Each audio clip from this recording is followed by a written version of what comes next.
Sixth sem react lab ಎಂದು first program ಇದು. Text ಅನ್ನ ನಾವ್ ಏನ್ ಟೈಪ್ ಮಾಡಿರ್ತೀವೋ ಅದನ್ನೇ ಆಟೋಮೆಟಿಕ್ ಆಗಿ ಡಿಸ್ಪ್ಲೇ ಮಾಡಕ್ಕೆ. First import react use state from react ಅಂತಂದ್ರೆ ರಿಯಾಕ್ಟ್ ಅನ್ನೋದು ಒಂದು ಲೈಬ್ರರಿ. ಯೂಸರ್ ಇಂಟರ್ಫೇಸ್ ನ ಬಿಲ್ಡ್ ಮಾಡಕ್ಕೆ ಈ ರಿಯಾಕ್ಟ್ ಅನ್ನೋ ಲೈಬ್ರರಿನ ಯೂಸ್ ಮಾಡ್ತೀವಿ. ಯೂಸ್ ಸ್ಟೇಟ್ ಅನ್ನೋದು ಒಂದು ರಿಯಾಕ್ಟ್ ಹೂಕು ಏನಾದ್ರೂ ಇದು ಕಂಪೋನೆಂಟ್ಸ್ ಅಲ್ಲಿ ಏನು ಎಷ್ಟು ವ್ಯಾಲ್ಯೂಸ್ ನ ಸ್ಟೋರ್ ಮಾಡಕ್ಕೆ ಮತ್ತೆ ಅಪ್ಡೇಟ್ ಮಾಡಕ್ಕೆ ಯೂಸ್ ಸ್ಟೇಟ್ ಅನ್ನೋದು ಯೂಸ್ ಆಗುತ್ತೆ. ನೆಕ್ಸ್ಟ್ ಇಂಪೋರ್ಟ್ ಆಪ್.css ಫೈಲ್ ನ ಇಂಪೋರ್ಟ್ ಮಾಡ್ತೀವಿ. ಫಂಕ್ಷನ್ ಆಪ್ ಅಂದ್ರೆ ಮೇನ್ ಫಂಕ್ಷನ್. ಆಪ್ ಅನ್ನೋದು ಒಂದು ಕಂಪೋನೆಂಟ್ ಫಂಕ್ಷನ್, ಅದು ಇಲ್ಲಿಂದ ಮೇನ್ ಕ್ರಿಯೇಟ್ ಆಗೋದು.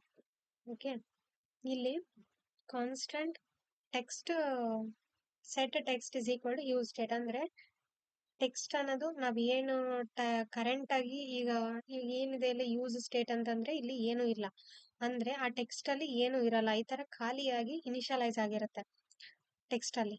ಸೆಟ್ ಟೆಕ್ಸ್ಟ್ ಅನ್ನೋದು ಈ ಇದು ಇನ್ಪುಟ್ ಫೀಲ್ಡ್ ಅಲ್ಲಿ ಏನ್ ಟೈಪ್ ಮಾಡಿರ್ತೀವಲ್ಲ ಅದನ್ನ ಸ್ಟೋರ್ ಮಾಡಕ್ಕೆ ಅಪ್ಡೇಟ್ ಮಾಡಕ್ಕೆ ಸೆಟ್ ಟೆಕ್ಸ್ಟ್ ಅನ್ನೋದು ಯೂಸ್ ಆಗುತ್ತೆ.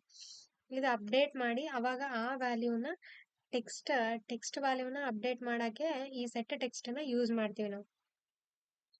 ಇಲ್ಲಿ ಕಾನ್ಸ್ಟೆಂಟ್ ಹ್ಯಾಂಡಲ್ ಚೇಂಜ್ ಈವೆಂಟ್, ಇಲ್ಲಿ ಹ್ಯಾಂಡಲ್ ಚೇಂಜ್ ಅನ್ನೋದು ಒಂದು ಫಂಕ್ಷನ್, ಇದು ಒಂದು ಕ್ರಿಯೇಟ್ ಆಗುತ್ತೆ, ಇವೆಂಟ್ ಸ್ಟಾರ್ಟ್ ಆಗುತ್ತಾ.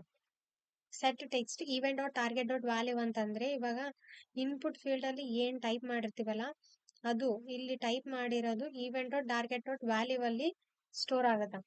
ಈಗ ಸೆಟ್ ಟೆಕ್ಸ್ಟ್ ಆಫ್ ಹಾಯ್, ಇಲ್ಲಿ ಏನಾದ್ರು ಹಾಯ್ ಅಂತ ಟೈಪ್ ಮಾಡಿದ್ರೆ ಅದು ಹಾಯ್ ಅನ್ನೋದು ಇದ್ರಲ್ಲಿ ಸ್ಟೋರ್ ಆಗುತ್ತೆ. ಸೆಟ್ ಟೆಕ್ಸ್ಟ್ ಹಾಯ್ ಅಂದ್ರೆ ಹಾಯ್ ಅನ್ನೋದು ಈಗ ಸೆಟ್ ಟೆಕ್ಸ್ಟ್ ಏನಕ್ಕೆ ಟೆಕ್ಸ್ಟ್ ವ್ಯಾಲ್ಯೂನ ಅಪ್ಡೇಟ್ ಮಾಡಕ್ಕೆ ಅದರಲ್ಲಿ ಸ್ಟೋರ್ ಮಾಡಕ್ಕೆ ಅಂತ ಹೇಳಿದ್ರು. ಈಗ ಹಾಯ್ ಅನ್ನೋದು ಟೆಕ್ಸ್ಟ್ ಅಲ್ಲಿ ಸ್ಟೋರ್ ಆಗಿರುತ್ತೆ ಆ ತರ. ನೆಕ್ಸ್ಟ್ ರಿಟರ್ನ್ ಅಂತಂದ್ರೆ ರಿಟರ್ನ್ ಅಲ್ಲಿ ಬರೆಯೋದೇ HTML code. First div class app ಅಂತಂದ್ರೆ ಕ್ಲಾಸ್ ನೇಮ್ ಆಪ್ ಒಂದು ಆಪ್ ಅಂತ ಕೊಟ್ಟಿದ್ದೀವಿ. H1 dynamic text display H1 ಅಂತ ಕೊಡ್ತಿದ್ವಿ. ಇದು ಇನ್ಪುಟ್ ಫೀಲ್ಡ್. ಇನ್ಪುಟ್ ಫೀಲ್ಡ್ ಗೆ ಟೈಪ್ ಯಾವುದು ಟೆಕ್ಸ್ಟ್, ವ್ಯಾಲ್ಯೂ ಅಲ್ಲಿ ಏನಿರ್ಬೇಕು ಟೆಕ್ಸ್ಟ್. ಮತ್ತೆ ಆನ್ ಚೇಂಜ್ ಅಂತಂದಾಗ ಹ್ಯಾಂಡಲ್ ಚೇಂಜ್ ಅನ್ನೋ ಫಂಕ್ಷನ್ ನಾವು ಕಾಲ್ ಮಾಡ್ಬೇಕಾಗತ್ತೆ, ಇಲ್ಲ ಅಂತಂದ್ರೆ ಇಲ್ಲಿ ಟೈಪ್ ಮಾಡಿದ್ದೆ ಇಲ್ಲೇ ಉಳ್ಕೊಂಡ್ಬಿಡುತ್ತೆ. ಈಗ ಇದನ್ನ ರಿಮೂವ್ ಮಾಡಿ ನೋಡಿ.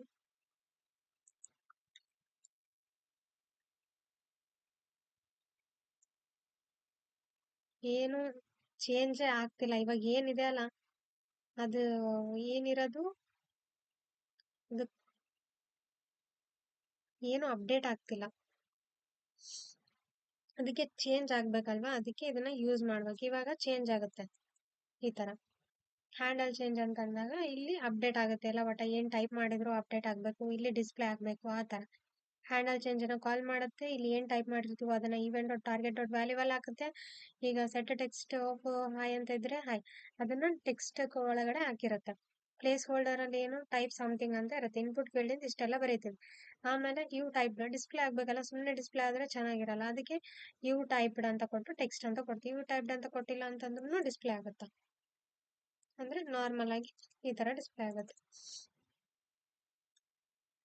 ಅದಕ್ಕೆ ಯು ಟೈಪ್ಡ್ ಅಂತ ಕೊಡ್ತೇವೆ. ಟೆಕ್ಸ್ಟ್ ಅಲ್ಲಿ ಏನಿರುತ್ತೆ ಅದನ್ನ ಡಿಸ್ಪ್ಲೇ ಮಾಡುತ್ತೆ. ಇವಾಗ ಇಲ್ಲಿ ಹಾಯ್ ಅಂತ ಕೊಟ್ಟಾಗ ಇಲ್ಲಿ ಎಲ್ಲಾ ಫಂಕ್ಷನ್ ಇದ್ ಮಾಡಿ ಮತ್ತೆ ಟೆಕ್ಸ್ಟ್ ಅಲ್ಲಿ ಹಾಯ್ ಅಂತ ಹೋಗಿರುತ್ತಲ್ಲ ಅದೇ ಇಲ್ಲಿ ಡಿಸ್ಪ್ಲೇ ಆಗುತ್ತೆ. ಎಕ್ಸ್ಪೋರ್ಟ್ ಡಿಫಾಲ್ಟ್ ಆಪ್, ಇಲ್ಲಿಗೆ ಇದು ಪ್ರೋಗ್ರಾಮ್ ಮುಗೀತು ರಿಯಾಕ್ಟ್ ಎಂದು. ಇಲ್ಲಿ ಕಂಪೋನೆಂಟ್ ಫಂಕ್ಷನ್ ಏನ್ ಇದ್ ಮಾಡಿರ್ತಾರಲ್ಲ ಅದನ್ನ ಫಸ್ಟ್ ಎಕ್ಸ್ಪೋರ್ಟ್ ಡಿಫಾಲ್ಟ್ ಆಪ್ ಅಂತ ಕೊಡ್ಬೇಕು. ಆಪ್ ಅನ್ನೋ ಕಂಪೋನೆಂಟ್ ಇತ್ತು ಅಂತಂದ್ರೆ ಅದನ್ನೇ ನೇಮ್ ಕೊಡ್ಬೇಕು, ಕರೆಕ್ಟ್ ಆಗಿ ಕೊಡ್ಬೇಕು. ಈ ಲೈನ್ ಕೊಟ್ಟಿಲ್ಲ ಅಂತಂದ್ರೆ ಆ ಪ್ರೋಗ್ರಾಮೇ ಎಕ್ಸಿಕ್ಯೂಟ್ ಆಗಂಗಿಲ್ಲ.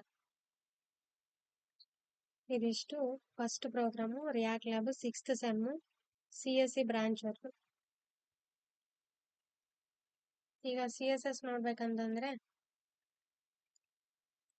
ಬಾಡಿ ಅದೆಲ್ಲ ನಡೆಯುತ್ತೆ. Text align center justify content center ಅಂತ ಕೊಟ್ಕೊಳ್ಳೆ ಸೆಂಟರ್ ಅಲ್ಲಿ ಬಂತು. ನೆಕ್ಸ್ಟ್ ಏನು ಆಪ್ ಅನ್ನೋದೇನು ಒಂದು ಕ್ಲಾಸ್, ಅದಕ್ಕೆ ಡಾಟ್ ಆಪ್ ಅಂತ ತಗೊಂತೀವಿ. Background color red,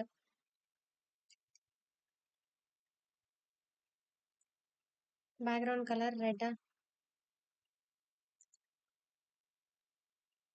text align center, ಒಂದು ನಿಮಿಷ, ವಿಡ್ತ್ 50%.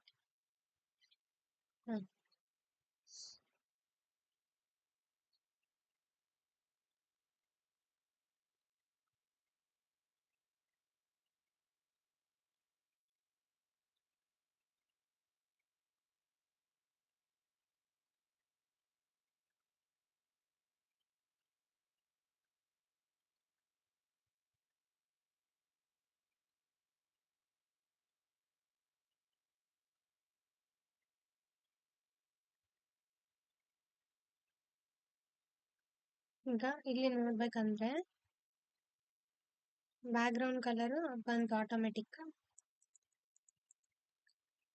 ಫುಲ್ ಬಂತು. ಅದಕ್ಕೆ ನಾವು ಏನ್ ಮಾಡ್ತೀವಿ, ಟೆಕ್ಸ್ಟ್ ಅಲೈನ್ ಸೆಂಟರ್ ಅಂತ ಅಲೈನ್ ಅಲ್ಲಿನೂ ಆಗಿರುತ್ತೆ, ಬಾಡಿಯಲ್ಲಿ ಕೊಟ್ಟಿರೋದ್ರಿಂದ. ನೆಕ್ಸ್ಟ್ ವಿಡ್ತ್ 50%, ಸ್ವಲ್ಪ ವಿಡ್ತ್ ತಗೊಳುತ್ತೆ. ಪ್ಯಾಡಿಂಗ್ 20%, ಸುತ್ತ ಸ್ಪೇಸ್ ಬಿಡಕ್ಕೆ. ಮಾರ್ಜಿನ್ ಅಂತಂದ್ರೆ ಅದ್ರ ಫುಲ್ ಬಾಕ್ಸ್ ಸುತ್ತ ಸ್ಪೇಸ್ ಬಿಡಕ್ಕೆ ಈ ತರ. ಇದು ಪ್ಯಾಡಿಂಗ್ ಅಂತಂದ್ರೆ ಇದ್ರ ಸುತ್ತ ಸ್ಪೇಸ್ ಬಿಡಕ್ಕೆ. ಮಾರ್ಜಿನ್ ಅಂತಂದ್ರೆ ಹೊರಗಡೆ ಸ್ಪೇಸ್ ಬಿಡಕ್ಕೆ. ಈ ತರ ನೀವು ಬರ್ಕೋಬಹುದು. ಯು ಟೈಪ್ ಹುಡುಗನು ಅದಕ್ಕೂ ಕೂಡ ನೀವು ಬರ್ಕೋಬಹುದು. ಯು ಟೈಪ್ ಅನ್ನೋದೇನು, ಪಿ ಅಂತ ಇದೆ, ಟ್ಯಾಗ್ ನೇಮ್ ಪಿ ಅಂತ ಇದೆ. ಫಾಂಟ್ ಸ್ಟೈಲ್ ಅಥವಾ font size accept. Font size ಜಾಸ್ತಿ ಆಯ್ತಾ, ಫಾಂಟ್ ಸ್ಟೈಲ್ ಇಟಾಲಿಕ್ ಚೇಂಜ್ ಆಯ್ತು. ಈ ತರ ಟೈಪ್ ಮಾಡಿ ಹಾಯ್, ಈ ತರ ಡಿಸ್ಪ್ಲೇ ಆಗುತ್ತೆ. ಇದಿಷ್ಟು 6th sem CSC branch React lab ಇಂದು ಫಸ್ಟ್ ಪ್ರೋಗ್ರಾಮ್. Thank you.